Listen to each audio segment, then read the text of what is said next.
Welcome back to RN Toolkit. In this video, we'll walk through the ear assessment covering anatomy, hearing loss, otitis media, presbycusis, and the red flags every nurse must know for patient safety and NCLEX success. So here's our game plan. We're going to start on the outside of the ear and work our way in, logically. We'll hit the key anatomy, what everything does, the different ways hearing can be affected, and of course, how to approach patients of all ages. Okay, before we really dive in, I want you to park this question in the back of your mind. It's a core concept you'll definitely see again. Think about it as we go, and we'll circle back to the answer pretty soon. Okay, let's do this. We're starting with the parts of the ear you can actually see and touch, which, is the first step in any physical assessment. So that outer ear, the auricle or pinna, it's not just there to hold up your glasses. Its whole job is to act like a funnel.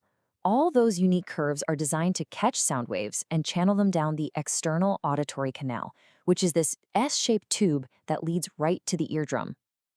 Now, we have to talk about earwax, or cerumen. So many people think it's a sign of being dirty, but it's the exact opposite. It's the ear's own amazing self-cleaning system.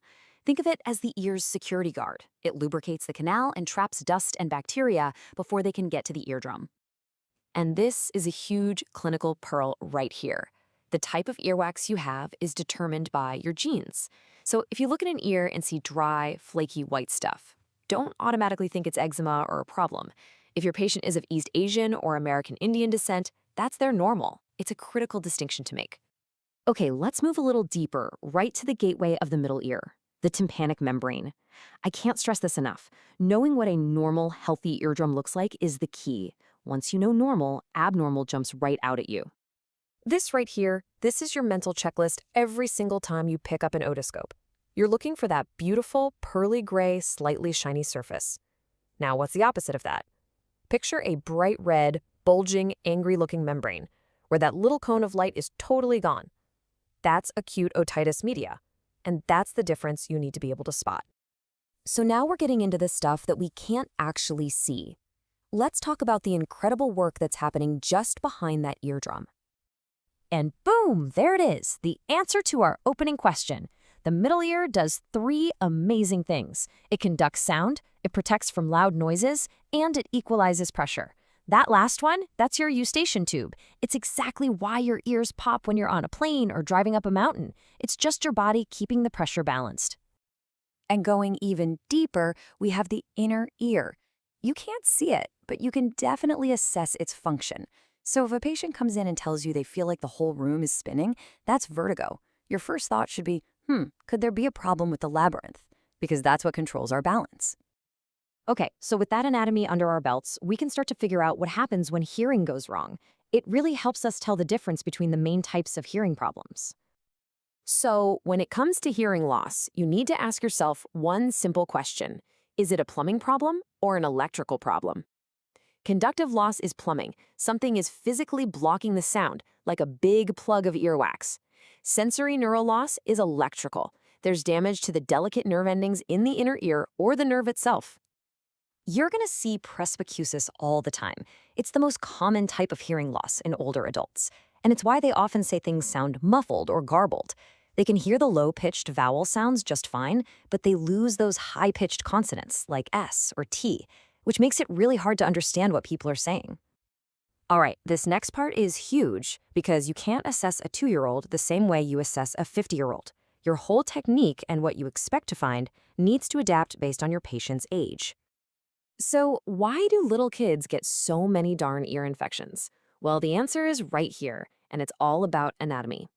An infant's Eustachian tube is shorter, wider, and way more horizontal than an adult's. It's basically a short, wide superhighway for any germ from their nose or throat to travel straight into the middle ear. This is one of those skills you just have to get into your muscle memory. To see the eardrum clearly, you have to straighten out that S-shaped canal. So for an adult, it's up and back. But for a baby or a toddler under 3, you pull the pinna straight down. Getting this right makes all the difference. And here's a little pro tip for you, and trust me on this one, it will save you so much trouble. When you're examining a little kid, save the ear exam for the very, very end. Why? Because a lot of them don't like it, and the second you stick that otoscope in their ear, they might start crying, and then Good luck listening to their heart and lungs. Okay, let's finish up with something really important. Patient education. These are the key things you can teach your patients and their families to help them stay healthy. The key word here is modifiable. This is where you, as a clinician, can make a real difference. You can teach a new parent that propping a bottle while the baby is lying flat can actually cause ear infections. You can explain how secondhand smoke is a huge risk factor. This is powerful preventative medicine. For your patients who love to swim, this is such simple, effective advice.